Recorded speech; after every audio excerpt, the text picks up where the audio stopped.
welcome back with Terry and Mike. Another behind enemy lines, and we're only like Jesus. We're only 3 minutes late, so you guys ought to be happy. We Yeah, nobody's complaining tonight. yeah, We've had a lot happen in the last 24 hours. You keep thinking there's going to be a slow news week, and it just never happens. yeah. So the first half of the show, we have a super special guest. I talked to Nino Rodriguez, heavyweight boxing champ, for quite a while yesterday, and I love this guy. Not like an LGBTQ love kind of guy, like a patriot guy, and you'll see why when we get him on here. But he had the most first round knockouts, I guess, for a heavyweight, which is pretty fucking it's impressive, man. And Yeah.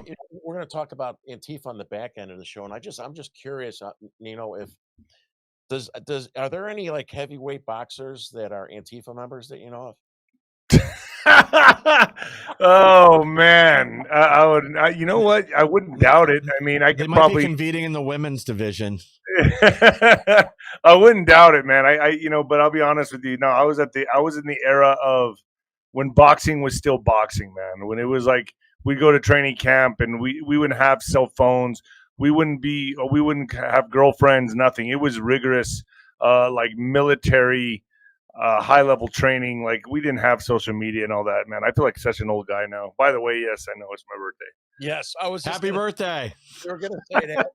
Happy birthday, and we really appreciate you coming here because you kind of forgot it was your birthday and you still came on. So before you had dinner with the family, I appreciate you, taking time to do this on your birthday. So oh no, it's fun, especially when you get to vent all my frustrations, especially the last.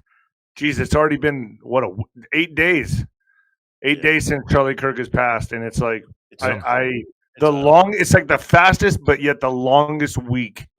Yeah. I'm still in disbelief and shock. I mean, people are still sending me stuff on Charlie Kirk. I just don't even look at it anymore. I'm just trying to move on. Yeah. Same thing. I'm like, it's like a family member. It's kind of weird, isn't it? It's like.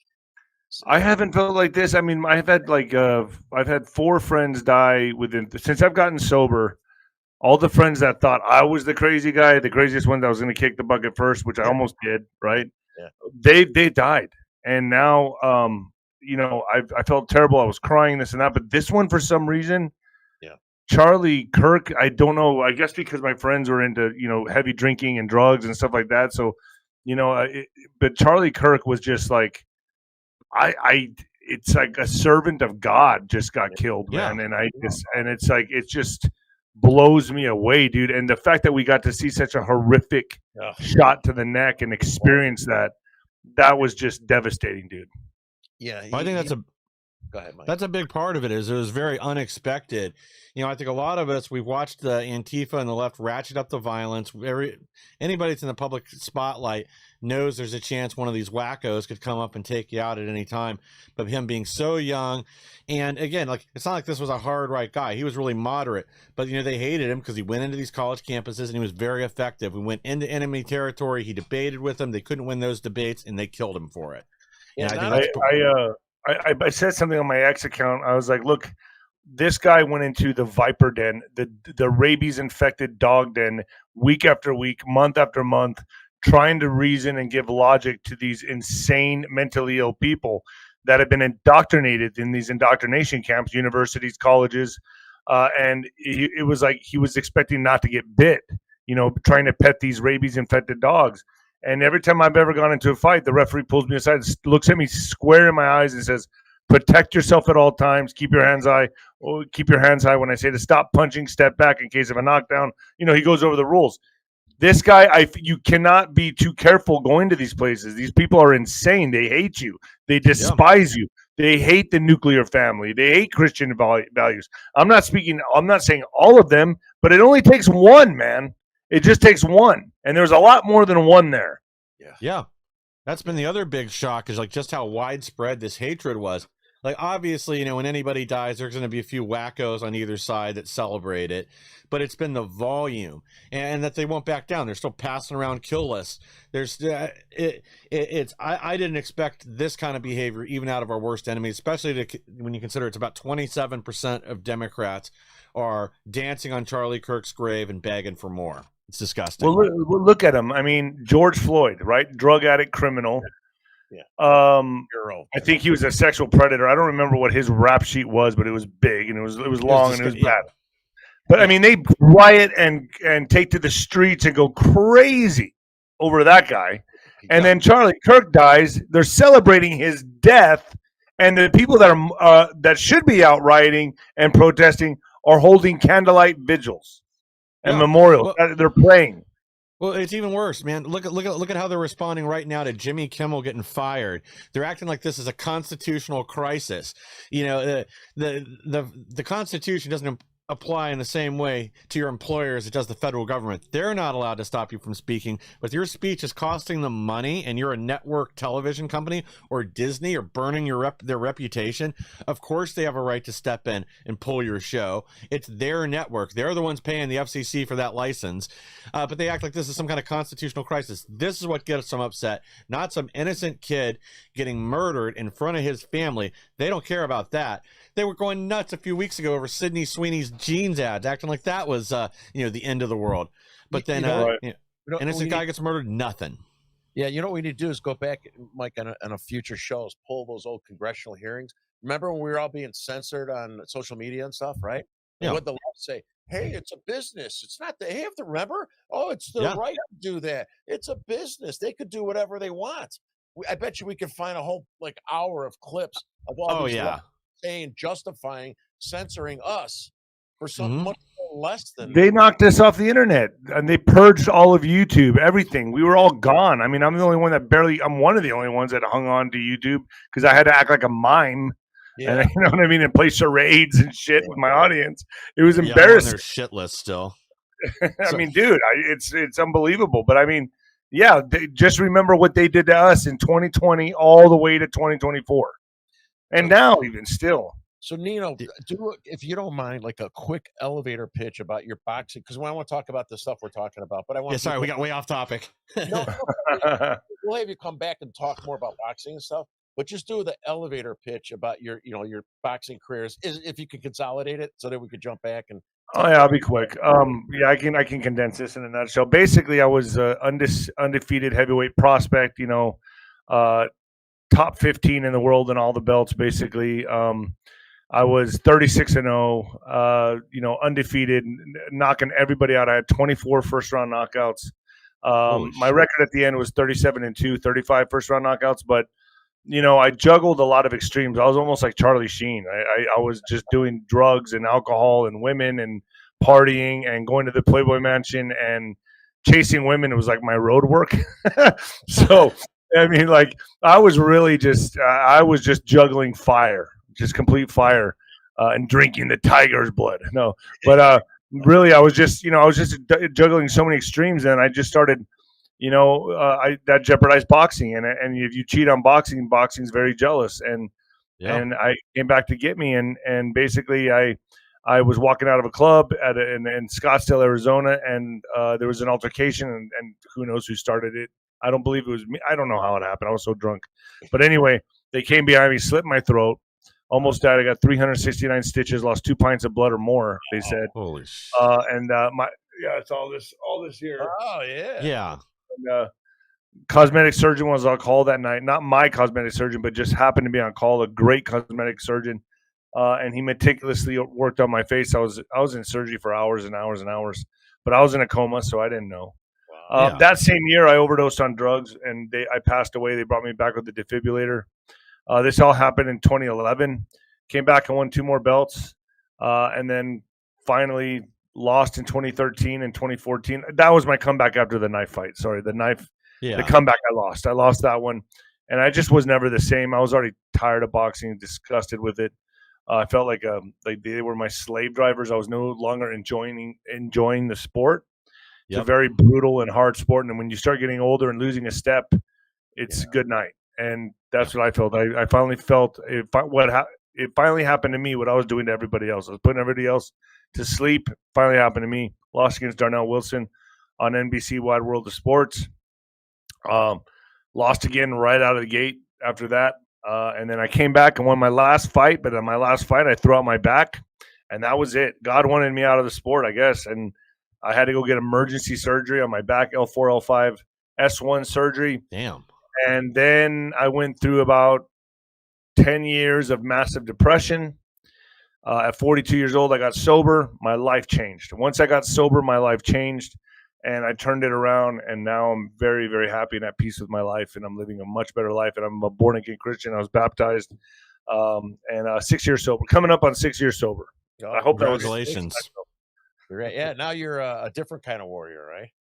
Yeah. Warrior for the You know, I still deal like I'm like anybody else. I still deal with my demons. You know, it's hard. It's a life. I was wired a certain way, and I still have like flashbacks and night sweats and PTSD. I'm struggling with a lot of stuff, but this getting doing podcasts every day keeps me busy. I'm taking care of my parents. They're both elderly, and so I'm up there every day taking care of them. It's just been, moving forward, man.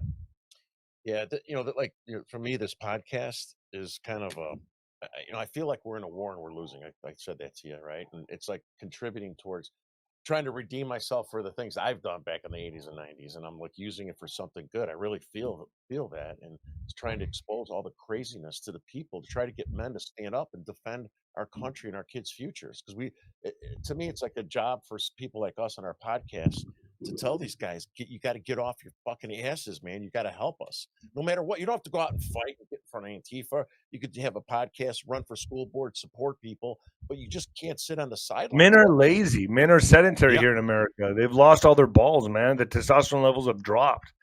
I mean, I was just watching like the Chicago Bulls of the 90s. I was watching the Chicago Bears of the 80s, Dallas Cowboys.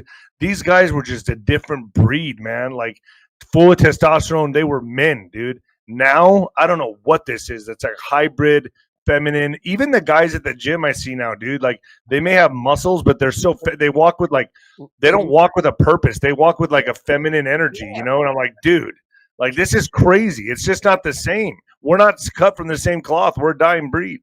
Yeah, and they're always on their phones. I work out Dude. at home. When I do go to the gym, my son, he's 18. I'll go, and it's like, what the fuck? I see I'm like, these guys are on the phones and shit. We'd be starting fights with them. Say, get the fuck out, dude. They're sitting there just recording themselves work out. Yeah. Yeah, like they're little Instagram models, and maybe it's all that soy protein. Maybe that's the problem. Whatever it is, it's got to stop. And I was just talking about boxing today. I was like, dude, I really don't even watch it anymore.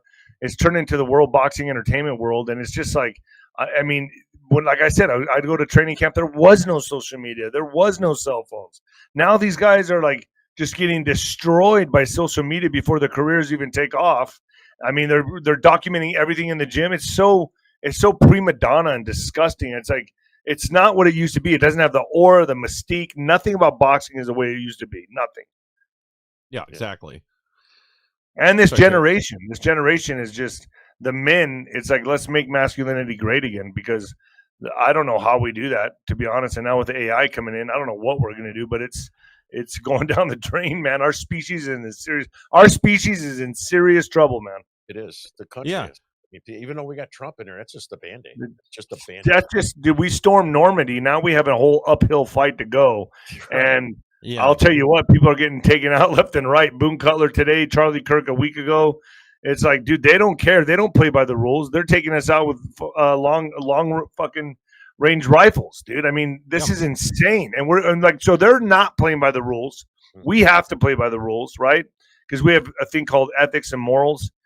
And it's just like, it's unbelievable. I really believe we're coming into a very critical time. Very critical. Agreed. Now, I do think like the tide's starting to turn. That I don't know if Charlie Kirk's assassination was the catalyst for that, or if this is something kind of building towards it anyway. But I do feel like the mask is off for the left, and they've lost control of the media. They've lost control of the narrative. That wasn't evident before. It really has been over the last week or so, as they've tried to tell us, the Charlie Kirk shooter was Groyper, that he killed him because Charlie Kirk wasn't conservative enough. That all falls apart. The next facade falls apart.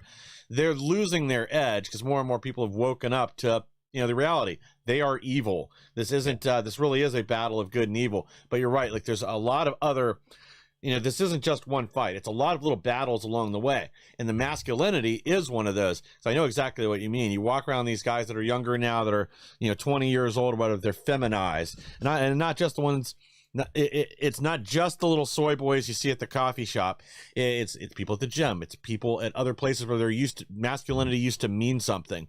But I think they've been trampled on for so many years that it's gotten to them. So we need to reverse that. We need to end this toxic femininity. We've got a lot of battles on our hands to save this country. It's not going to be one easy fight.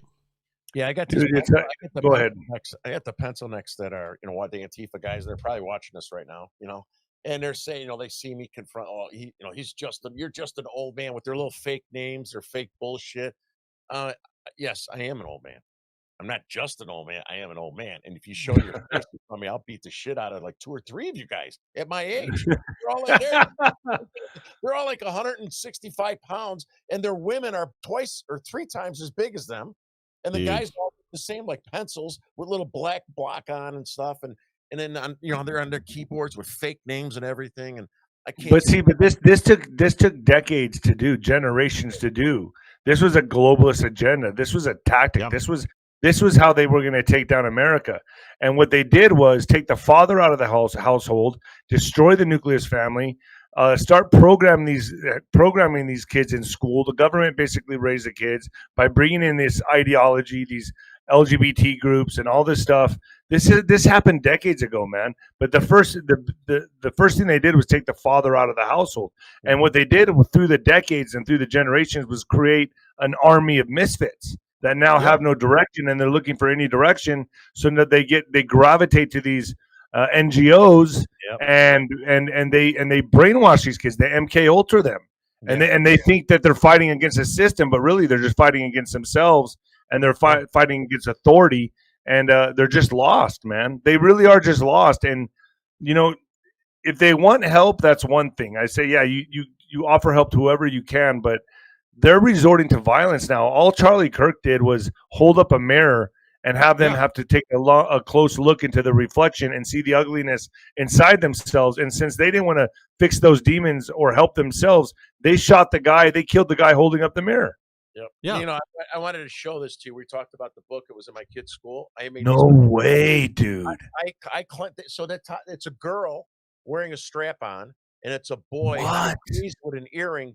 So I had to cleanse these. I put the electrical tape over it. It's in the book. This is from like the book. It's graphic in the book. Oh no, it's not graphic. It's not bad. It's not porn. That's what they told me at the board meeting.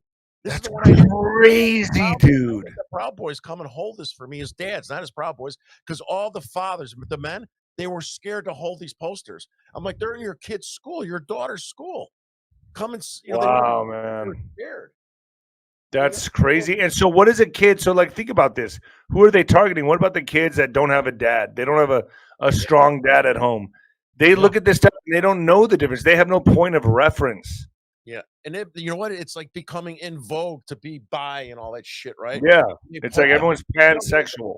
Yeah. I don't know what the number was. I think it's like 18 or 20% consider them bi. Back when I was in school, it was like 0, Yeah, or like maybe 1%, 2%, 3% max. Yeah. It wasn't like, And back then, even the ones that were embarrassed to say they were. So it was like almost nothing. Now it's like, oh yeah, I got to be with the rest of them, I think. Yeah, because people are cheap. There's cities in Colorado where 50% of the kids in school, in grade school and high school, I now identify as some sort of whatever. They're trans, they're a pansexual left-handed leprechaun, whatever. I don't even know what some of these things mean. I don't think they know what they mean, but that's a whole nother story. But yeah, I mean, this is the thing. It's indoctrinating your kids at school, and it's also it's the ideology. You hand kids excuses. It's not your fault you didn't succeed. It's due to racism, or it's it's this or it's that. When you give people excuses, they take them and then they become weak because they won't fight for something greater. Everybody fails. Oh, I'm sure you had plenty of failure training along the way before you succeeded. Everybody does. That's what makes you tough. That's what teaches you how to get past that and how to succeed. But if you give people excuses, then they don't try, and that's part of how they've defeated this younger generation.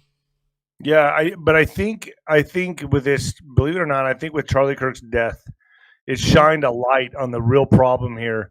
And there's 18,000 new chapters have opened up. Yeah, I mean, we're still going to have the people that hate Charlie Kirk, but how many people are now watching Charlie Kirk? How many people now are really examining his speeches and listening to him talk about Christianity and the nuclear family? Look, man, he's reaching way more. I hate to say it, but he's reaching way more people now than he ever would have alive. Yeah. And I know that's a tough thing to say, but let's really look at this and analyze this. That death made the whole world look at Charlie Kirk. Yes. I mean, they were holding candlelight vigils in Spain, in Russia. South I mean, Korea. everywhere, dude. Yeah. Yeah. I mean, this is now a revival. So that man, you know, and I even have to say this, even with all the stuff that I did in my life, I'm not proud of any of it. I have a lot of regrets and some things I don't regret. But, man, dude, I mean, every man should aspire to be like Charlie Kirk. I mean, let's just be honest. He lived a righteous, good life. He had a family. He was a clean man. What's wrong with that? Yeah, and I respect the way he would go, you know, into the Viper's Den, as you said, but the way he handled himself, the control and the way he was graceful, his demeanor is like unbelievable, right? And he had a very civil debate, even if they're rude and insulting him, his family, and stuff, and he was able to get his message out. That guy could remember anything. It's like he read all these books and shit. He just throws back the numbers and the stats, and almost every time it does a 180 on these people, and it makes them look like assholes that they are. And maybe he would take their question and then rephrase it back to them. He'd say, "Okay, is this what you're asking? Let me get this. Let me make sure this is correct here. You're asking blah blah blah blah blah blah blah blah." And then the person would be like, "Well, yeah, that's what I'm asking." He goes, "So," and then he would pick apart the question. He'd pick apart the question and then feed it back to them, and they'd realize how fucking stupid it sounds. And a lot of them right then and there would be like, oh man, I'm just about to get eaten alive. And then he would just go in for the kill, right? And then just shut him down. And everyone said, dude, we're never going to have another Charlie Kirk. No. How long has it been since we've had a Martin Luther King? How long has it been since we had a JFK? We're never having another Charlie Kirk, guys. Like this, not for another 20, 30 years, man. Like nothing, not like this guy. Like, and it'll be something else. But this guy's once in a lifetime, once in every few generations. Yeah. Have you been to TPUSA ever? I never have. Yeah, I think I have once, man. Phoenix right before Christmas. I'm gonna go again. This is my 5th year in a row. It's great. Yeah, we can't be scared. We should be showing up everywhere, man. I got a feeling, not a feeling, this is the deep state's going all in now, guys. Like they're going to start now. These are small scale attacks, guerrilla attacks. This is going to escalate to large scale attacks, events. Remember, these people are well funded, and this is not just the crazy Antifa guy next door. This is well funded. Yeah. These people are going to do dirty bombs, mass shootings. They'll be activated. Think about all the illegal immigrants that are here that are not vetted. Millions upon millions that are here that are going to be activated for such a time as this. Yeah, I mean, we had a buddy of mine on from Chicago. His name's Sargis Sangretti. He was born in Iran until he was 11. He came here with special ops, and I'll introduce him if you ever want to have him on a show. It's really absolutely. He went over and he was like an insurgent guy. He would go to the countries, right, and get like the Northern Alliance and stuff. Remember in Afghanistan at first, and they're on our side, right? Yeah, that's a pretty fucking crazy job, And what he told me, and Mike, this is before when Paul was co-host with me, is that our enemies are watching back when they were protesting at all the colleges and stuff, and they look for the guys that stand out that hate America. Those are the guys our enemies are going to target. To your point, right? They got money behind them. They'll go get them. They'll recruit them, and they'll fund them and give them money to do crazy shit like this guy just did to Charlie.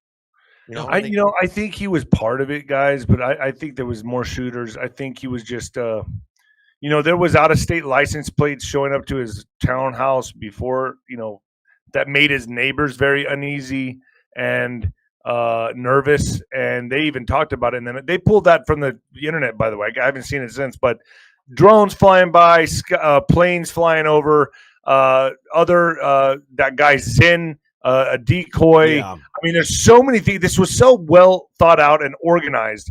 Tyler Robinson was part of it, but folks, I'm sure we all know here, he wasn't the shooter, or he wasn't the only shooter. I'm sorry, I'm not buying the narrative at all. And I know most everybody is not. Yeah, I believe that there absolutely was more than just that guy. And I hope we're still trying to find out what was the history of the guy that shot Trump. I mean, we don't. Yeah, I mean, where did that go, dude? Black box. Yeah, it's yeah. gone. Where did that go? Where did that go? Where's this guy? Okay, the Epstein list doesn't exist anymore. The Epstein files. Well, I mean, dude, what is going on here? Yeah. So I'll give you an explanation from one of my big RNC buddies about the Epstein files. I went to lunch with him maybe 2 months ago, and I was bitching about it, just like we are, right? And he goes, "Well, here's what I think's happening. So we got all the bad guys that are responsible, that the rich guys that were messing around with kids with Epstein, right? And they went to the island, they knew about it, they were part of it, they did all that bullshit. But then because he did so much for so many years, there's lots of people that weren't in that circle, but they were there, and they're billionaires." And they're going back to him. It's like, oh man, if you release the list, I'm on it. Even though I didn't do anything wrong, I'm going to be guilt by association. So you got the wealthy scumbags that are guilty that the left was protecting. Now you got other guys that were not guilty. They're like hitting them saying, my life's going to be destroyed. I didn't do anything. You know what I mean? And so it's like you go to a party at somebody's house, a politician, you thought, oh, that guy was in the mob. I didn't know that, like 10 years later. And then you're guilt by association. You know what I'm saying? It's so hold on. So they know who's who. Put out the names that did the bad stuff. That's what you got. So start putting out blocks of names. Yeah.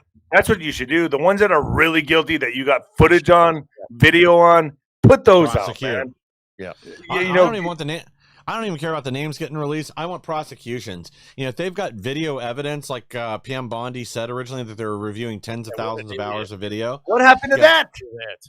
Exactly. I want those people locked up. If at the end of the day, even if they think some people are guilty, if there's no evidence to support it, if they don't have video or something else to charge them, just as far as I'm concerned, censor all those names, even if you think some of them are guilty. But the ones that we have evidence for, they need prosecuted.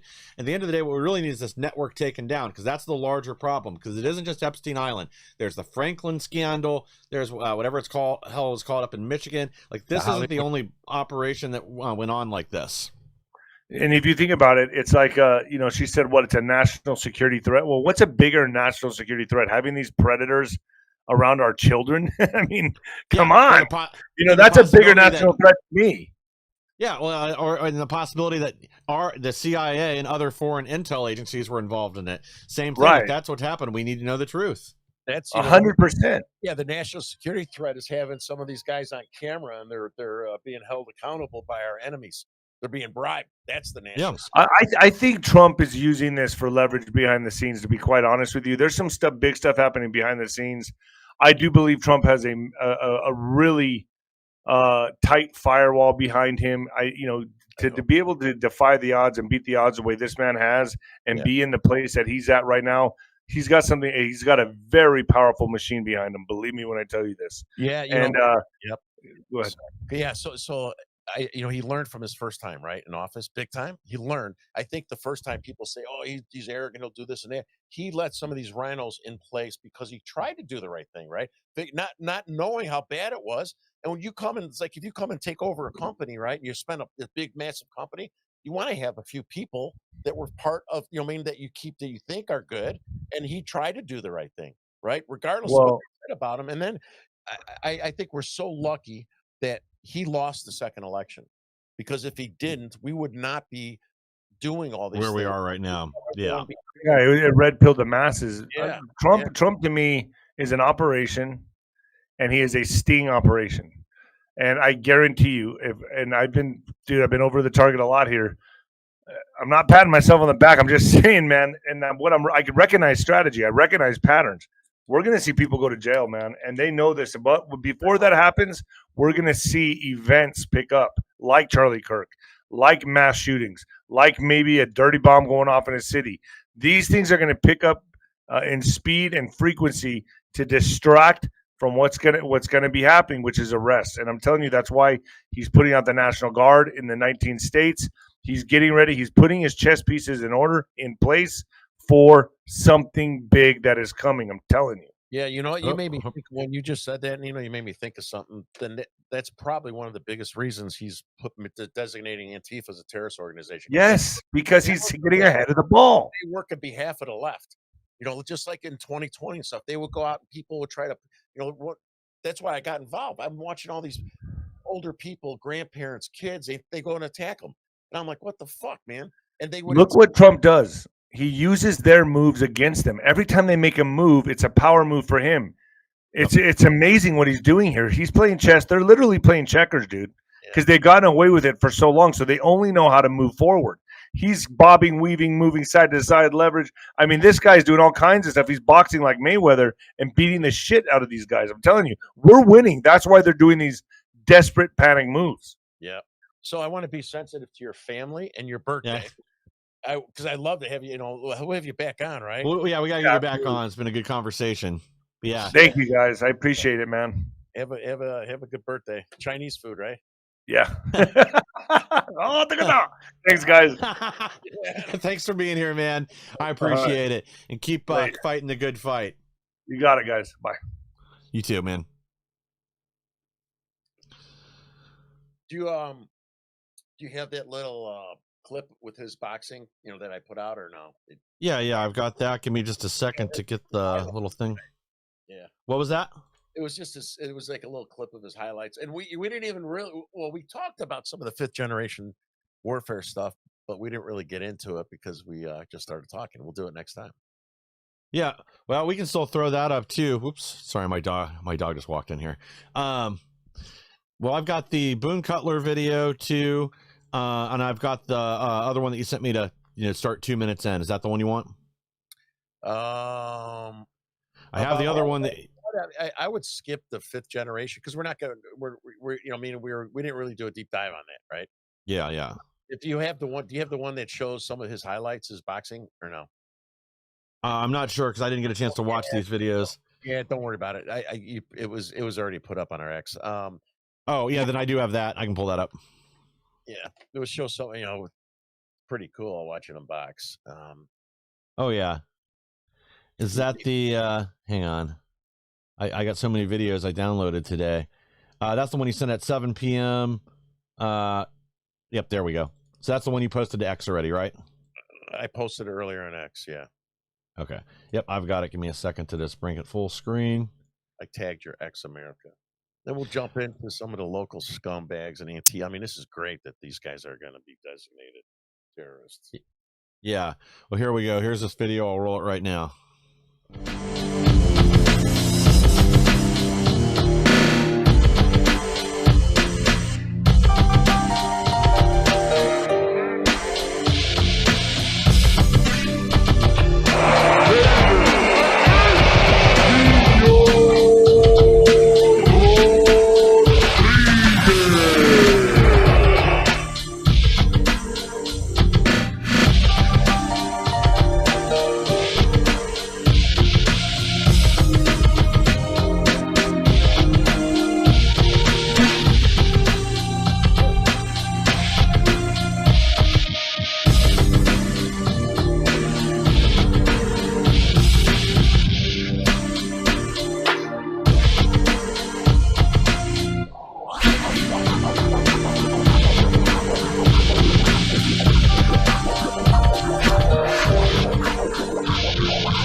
That was good.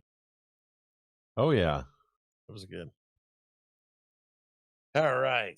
So we could have put that in the beginning too, but that's too late. We'll do that next time. Yeah. Sometimes we're a little disorganized. Yeah, we are actually all the time. Most of the time it's because of me throwing shit at you at the last minute. So I guess we got a number of different images I sent you. In celebration of, you see my t-shirt here, fuck Antifa. Speaking of fuck Antifa, this pencil neck here is a PhD from the University of Wisconsin, Chicago Antifa. He also writes for the Southern Poverty Law Center. He wrote 2 hit pieces on me full of shit, making up stuff, continues to make up stuff.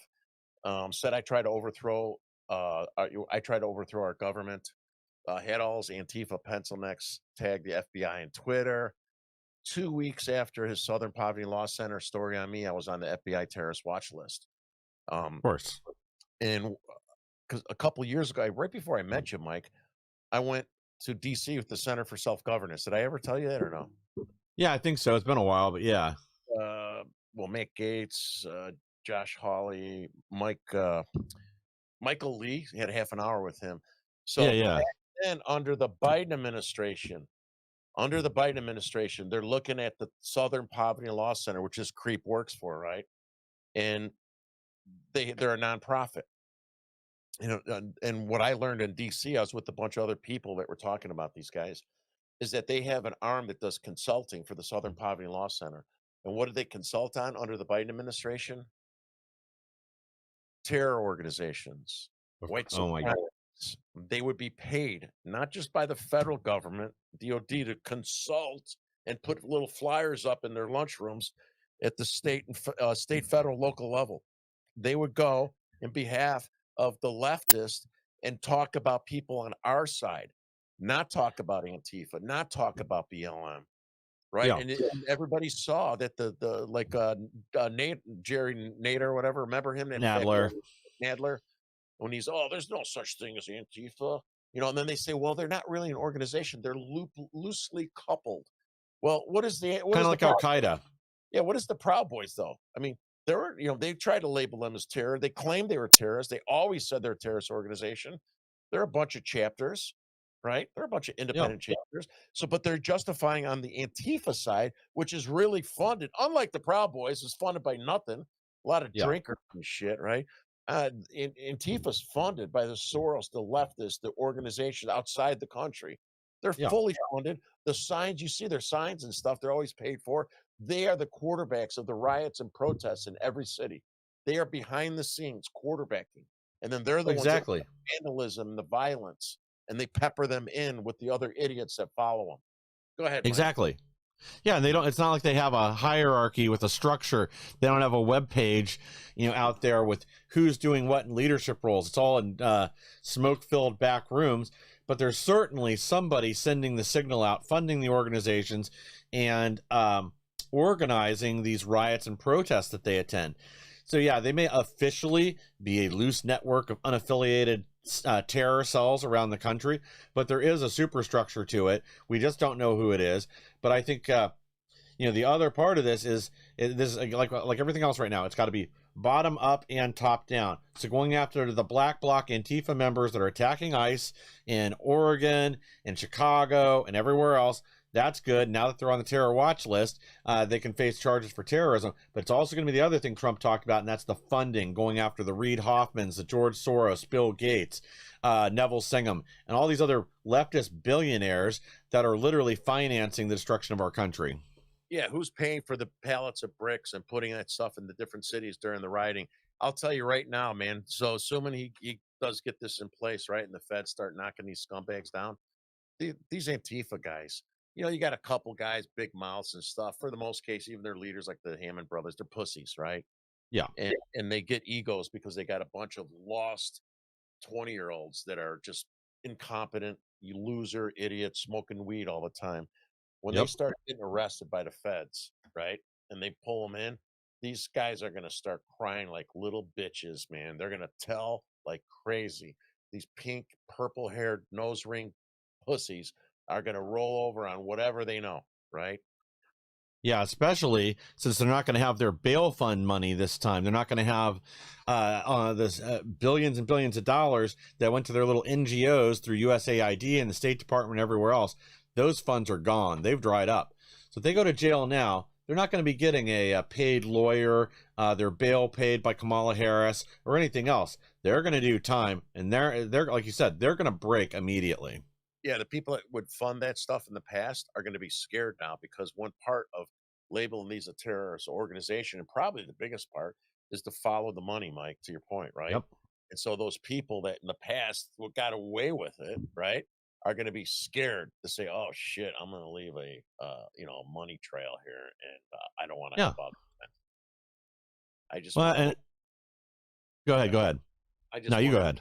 I wonder how much money do they have laying around, or how, I mean, these guys are misfits, right? They're just fucking idiots that would be, just full-time drug addicts or bums if they didn't have getting funding to be, full-time agitators or activists. But Exactly. I just wonder, once the money dries up, right? What are they going to do then? Well, they're probably going to get even more violent as, a call to arms. Here's the other thing they got to consider. So how many Democrats and their spawn will face prison now that Antifa's finally declared a terrorist organization? Because remember de Blasio and his lunatic daughter, remember that insane mugshot she had where she just looked totally unhinged? Well, we have a couple other current members of Congress who their kids have already been arrested at one protest or another under Antifa. There's another guy that's in Congress in Tennessee. It's oh man, his name's on the tip of my tongue. It's Justin something or other. That he's, again, a known member of Antifa, had been arrested previously before running for office. So there's a lot of politicians that suddenly their kids not just getting wrapped up for being violent at a protest or breaking a window with a brick. Now they were just arrested on terrorism charges. So that sort of steps up the risk a little bit. Yeah, look at these. If you look at this picture closely, go back there, Mike. Yeah. These are 150 to 170 pound pencil neck pussies, man.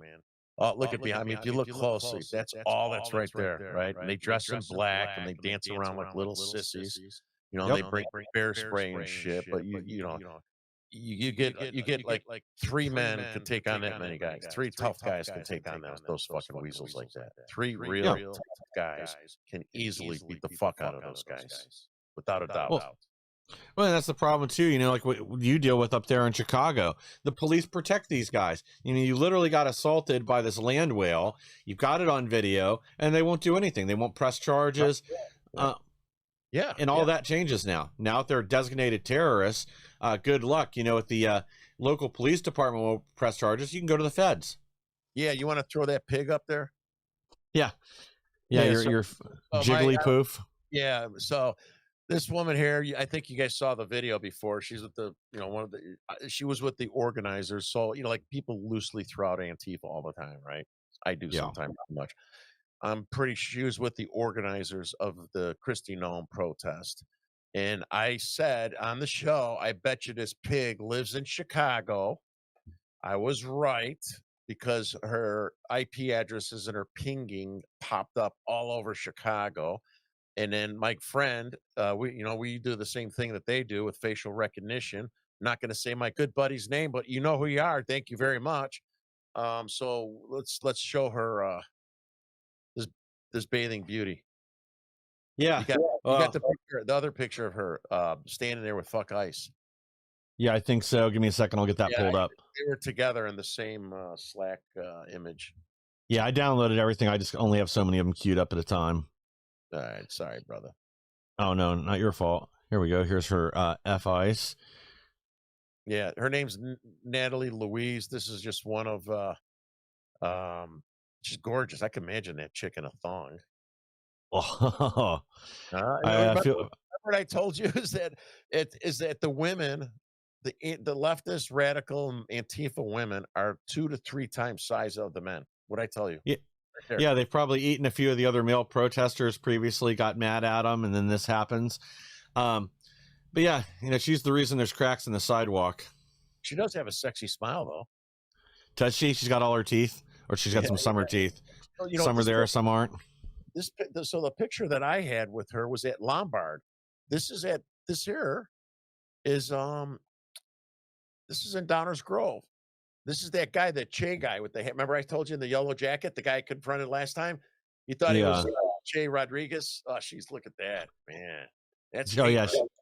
We were talking about hate. Look at that hate. Alls I asked is, does it mean you guys support Trent Largo? I didn't say it badly, and she just came like a running bull after me. Well, yeah, she's a land whale, a raging land whale. Let's see. We got, oh my God, my good friend Emily. That poster the Antifa guy put up there. Mm-hmm. Pull that up, Emily, and they put her picture. She's on our side. And I want you to see what a scumbag this guy is. There's a guy named David Anzelek. He's called Joliet Antifa. It's probably just him, right? And he has 100 fake accounts, and he runs. This is that Natalie's. That's her. One of her Yeah, sorry, wrong thing. Let me That's find the right. right one. David Anzelek went after Emily, and she's a sweetheart girl. She changed her life too. 8 years ago, she was hooked up with drugs and everything, changed her life. So this Antifa guy posted 80 flyers that Mike's going to pull up all around her daughter's school. Right, I took out her address and stuff, right? And they Yeah, put I'm up not stuff of her enlarge this. mugshot before when she got in trouble and drugs. And this poor girl would walk her daughter to school, and these things were all over around her school, right? This guy's name is David Anzelek. Like this Nazi stuff's bullshit. They, I mean, they're Yeah. so they just make up all kinds of shit. And this guy is like this guy's 155, 160 pounds as well, another pencil neck. And he aggressively went after her and doxed her and other people, including me. He came after me. He runs a Facebook page called Digital Anarchists, and I think you have that on there. But Yeah. he would come after me, and then he said, "How would your wife like it if I posted your address to my 270,000 followers?" And I told him to go fuck himself. And I mean, I knew he was going to post it anyway. What am I going to do? Kiss the ass of a? I didn't know it was Dave Anzelek at the time. I later found out when he got in trouble by the police. And this is another one where this is the Jeremy Hammond. Time to drop pops, right? The old man pops. My hateful agenda. I don't want porn in my kids' school. That's hateful. That's it. Hateful agenda. And looking for inclusion and representation during the holidays. Queer and trans folks. Just don't want that shit in front of my kids. You want to be queer? You want to suck a strap on? Go ahead. Just don't do it in my kid's school or put pictures of it in my kid's school. That's it. Yeah. I'm not gay people. And then when I have gays against groomers and log cabin Republicans where gay guys or gay women, lesbians, they attack them. Again, this is the pencil neck that wrote the couple stories. He's an arrogant prick, from what I hear. He thinks he's a hot shot because he was a part-time writer for the Southern Poverty Law Center. You got David Ansel. You got the picture of David Anzelek in there. The story that was written about him is a single mug shot in there. All right, I'm looking for that one next. All right, 1 second. Where'd it go? So now that Trump is designating as a terror organization, I'm just wondering how many, like, there's protests all over Chicago, all over the country, right, for that matter. And I wonder if that's going to have an effect, because these guys are the quarterbacks, are the coordinators of these events, right? And I wonder if that's going to affect it, or do they not give a shit? I mean, a lot of these guys are losers. They've got a very long record, right? So Yeah. they probably don't care, and especially if they get arrested. There, this is Dave. Look at this guy. Look at this guy. He's got a face that makes you look like you want to smash him in the face with a baseball bat like 5 times. This is the guy that was going after Emily. He went after my friend Jim. He went after me too. Yeah. And then, matter of fact, this is their hero. This is Jeremy Hammond. He's the hero of Chicago. He was part of Anonymous. He got 11 years in federal prison for being a hacker into some kind of federal contractor. I forgot the story about it, but he was in the Rolling Stones. He was in some documentary around these Antifas. His brother, Jason Hammond, twin brother, looks just like him. Brother, is a fellow pencil. They went in with 18 guys in Allsup into a restaurant and beat up a couple guys that were fascist. That means that somebody didn't agree with them, right? Yeah. Yeah, because it has. He's got some jail time for that. But that guy David, you don't have to pull his picture up. David Anzelek, I forgot who it was. He when he got in trouble and he got that order of protection, Mhm. he went past the police. So the Will County investigators who I spoke to about him, so did DuPage. He's on DuPage's radar. He's on the FBI's radar. He's been on Will County's radar, but especially now, he went by this guy's house 15 times that the investigator found out before they got him on those charges, right? So he's definitely a whack job. His parents had a order of protection against him, and he like knocked over their Christmas tree and all kinds of crazy shit. He was in psychiatric treatment and mental institute, and I mean the guy's a Probably whack should job. still be. Yeah, that's what makes these guys up. This was again, this is just another example of their terrorism, I guess. We had we had 3 locations cancel on us because these guys that you just saw called and threatened the venues. They would threaten the bands. They would threaten the owners of the venues, right? They're And threatening the so, kids of the people that work there. yeah, right. Good memory. And if you think about it, right, these guys are bullies. They won't come out. I told the owners, don't worry about it. If they show up, we'll beat the shit out of them. I mean, especially on the Southwest side at Bourbon Street, bunch of scum, just the owners there. Oh, they do benefits all the time. Well, they make money off the benefits, right? So they're not weren't cutting us slack, but the owners of Bourbon Street canceled on us at the last minute, the same day because of these pencil necks calling. Now, one thing that I do understand is that they started calling the bands that were on their schedule, right? And started threatening the bands and lying to them, saying that we're Nazis because we don't want that blowjob stuff in our children's schools. We hate everybody, we hate gay people, and it's all bullshit. The fascists, the anti-fascists are the fascists. I mean, I think Yes. everybody knows that. What else? Well, and Is it's that to the point now where they can't even run away from it. Everybody knows it's gotten out across across party lines. Well, I bet they're pissed about this. Oh Drop yeah. all charges versus Mahmoud Khalil. Well, he just finally got his last hearing today, and the judge said go ahead and deport his ass. So Nice. So this is an example where we talk about professionally paid funded signs, right? So Mike has a few more of these, right? So like if you see people on the RICO protest, that shit ain't professionally paid. The Republicans are cheap bastards, yeah, not organized, right? Especially in Illinois. I mean, you're lucky if you get them to fund a crayon to make your own sign. So I mean, they all have these same signs everywhere, all over Chicago. Indivisible, Act Blue. These are all getting funded by radical Marxist leftists, as well as the communists outside the country. yeah. And then we have these print shop terrorists that won't print signs or banners for Charlie Kirk's memorial. But I'm sure they wouldn't say this was political. This would just be a nice sign they wanted to go ahead and produce. There's that other pig with the mask. Another one. I mean, it's kind of funny how they all still wear a mask. I think it's actually, I don't even know if it's a mask. It might be a feed bag with some corn in it. Dude, yeah, or a muzzle so they don't bite anybody else. All right. How we doing, Mike? Are we good? We're almost. Yeah, we got another 5 minutes. All right, we got any more stuff to talk about? Well, we got that video from General Flynn about yeah, so yeah, why don't you show it's a 2 minute, a little over 2 minute. We had to change things because of Nina's birthday, right? Which is fine. So it was awesome. Yeah. He wanted to talk about 5th generation warfare. So this video is General Flynn. He wrote a book with Boone Cutler, who passed away today. We just found out right before the show started. They wrote this book together, 5th Generation Warfare. It's a book that I actually bought and read. Same. Mr. AD could read it, and I can't read shit. I actually bought it's a little book. That's why I could read it. It was like little and big letters. Otherwise, I couldn't. And actually, I'm lying. They gave me a copy, so sorry. Yeah. So this explains 5th generation warfare, which is what we're in the midst of with the indoctrinating our children. It's not the war like World War I and II, right? The different generations, right? And the technology and how they fight and go to war. 5th generation warfare is what we're in a war right now. You hear me say that? We're in a war. Yeah.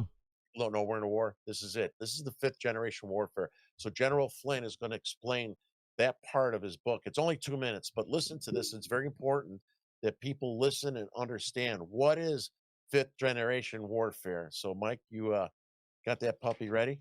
Yep. The World Trade Center. I'd on our many trips going to Walter Reed. We met so many different people. One of them was Steve Danluke. What's that? Sorry. Yeah, that's the Cutler one. That's not the 2 minute. That's not the one with General Flynn. Okay. Here we go. Oh, it's the one, the Facts Matter one. Yeah, okay. You start out at 2 minutes into it. Remember? Yep. All right. Yep. Here we go.